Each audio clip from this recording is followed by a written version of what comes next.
Hey, good morning everyone, Tractorman 44 here. It's that time of year again when we got to get ready for butchering. So right now what I'm doing, for the last several days I've been working inside the shed and I've just been kind of making room, cleaning up everything, and kind of stacking things a little bit higher and a little bit deeper and making room to move all the butchering equipment in. One of the things we have to do, we have to convert this hydraulic lift table right here into a butcher block top with a plexiglass cover on it. That'll become our meat packaging table. We'll put the vacuum sealer up on that.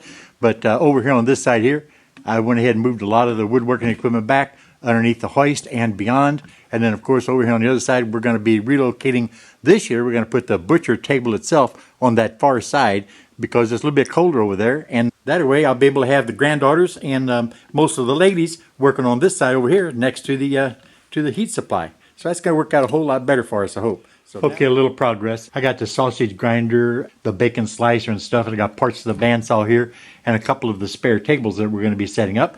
I got those over. It's time to start bringing over some of the tables. This happens to be the sausage table here, or the hamburger table. And also it's time to bring over the pig poker, or what I call the pig poker, but it's actually a bale spear that goes on the bucket, and I'll explain that to you in just a little bit. But I got to go ahead and unhook this, go back for another load. Well, guys, I got some of the equipment moved in, but I still had the big long table to move, and also the bandsaw, and then a couple of other small tables. But that big table is much easier to move when I use the pig poker, so that's why I stopped to put the pig poker on. Because it's long, I can use two straps around it and pick it up and just carry it right out of the cooler and then right into the shed. Also, that bandsaw is so heavy with everything disassembled. The whole top assembly is completely off of it. I'll choker that with two chokers and pick it up too right here on the pig poker and carry it right over and set it down. Much better than trying to carry it or attach it to forks that are all slippery, metal to metal, and they can slip off and do some damage and tear some stuff up. So at any rate, yep, we're ready to get some more stuff. Then we got to go out to business to setting the shop up. That's kind of a pain in the tail end, you know what I mean? But we will get her done.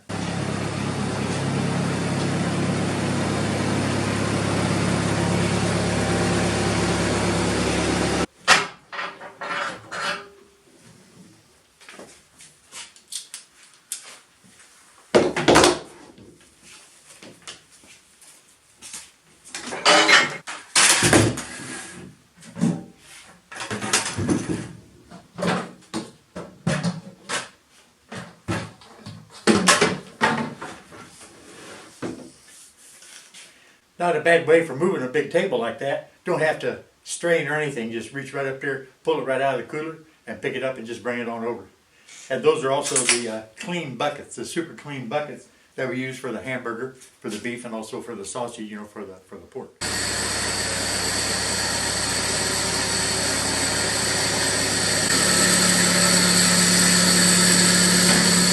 Pay no attention to this right here. It doesn't matter in this case.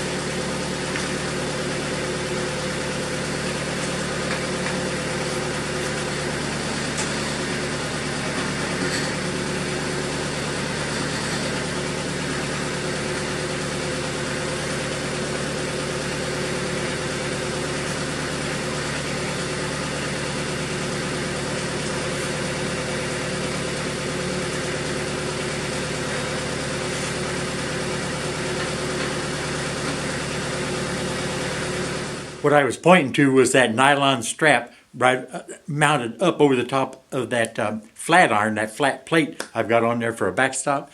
You don't really want to do that because with an excessive load on a job site, that sharp plate can actually sever those fibers in that nylon choker and create an accident, a catastrophic accident, as a matter of fact. This guy here doesn't matter. That bandsaw only weighs about 200 pounds, and I don't know what those straps are rated at. Probably 3,400 pounds or something, so it ain't going to hurt them. That's why I said it doesn't really matter, but it really does if you're doing this commercially. Well, guys, here it is. I got all the materials and everything out of the walk-in cooler and staged inside the shop. So now it's time for me to start putting everything together.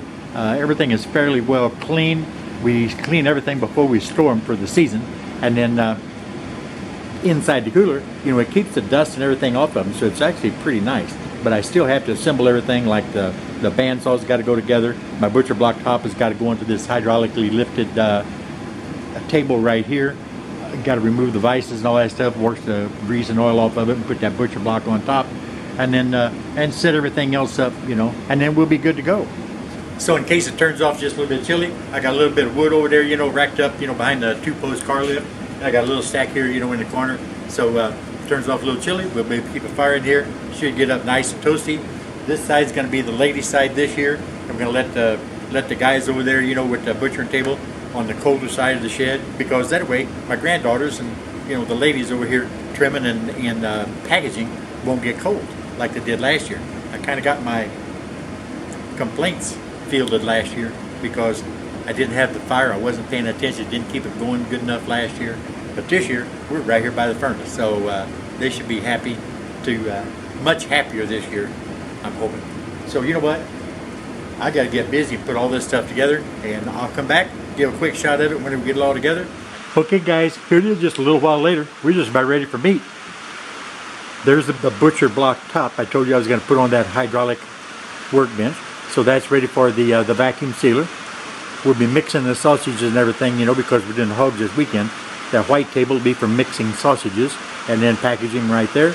You can see if you can make it out, that's the tenderizer.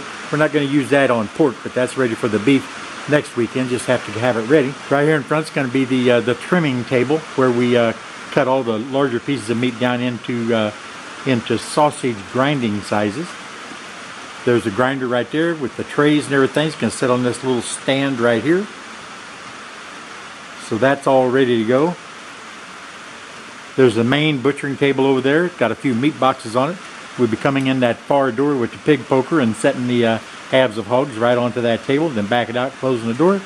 And you can see the bandsaw here is completely assembled. You can see the magnetic starter down there, and everything is wired in and ready to go.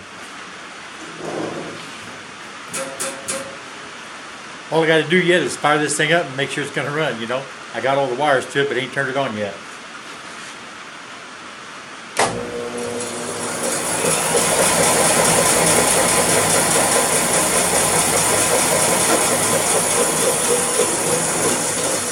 Well guys, it's looking like just about everything is ready. I still have to bring the vacuum sealer down and put that on the vacuum sealer on the table. Gotta get the rags out, a few rags stuffed around here and there, but I got a big old box full of them. But other than that, we're just about ready for meat. I'll be going and picking those up in the morning. And like I say, a couple years ago, my brother and I decided, we were getting a little bit old, and so we quit killing them ourselves. And so we've got a guy down here that, a pair of brothers actually, that have a farm, and they do a lot of butchering and everything, custom butchering for folks. They cut and package, they do the whole deal, but we just go ahead and have them kill them, gut them, skin them, and cut them in halves. We drive down with the pickup truck, set them right into the back, cover them up with plastic, bring them back up and put them in our cooler, and then hang them for however length of time we need to hang them. Typically on hogs, maybe overnight, maybe a couple of days or something, but beef, we'll let beef hang for a good week, and there's nothing wrong with letting hang 10 to 12 days. It just makes it that much more tender. So at any rate, that's where we're at. Everything's looking good, at least in my estimation is. I'll get them in the cooler in the morning, and Saturday morning we'll be ready to rock and roll. So you know what? This is Tractor Man 44, and I'm out here, guys.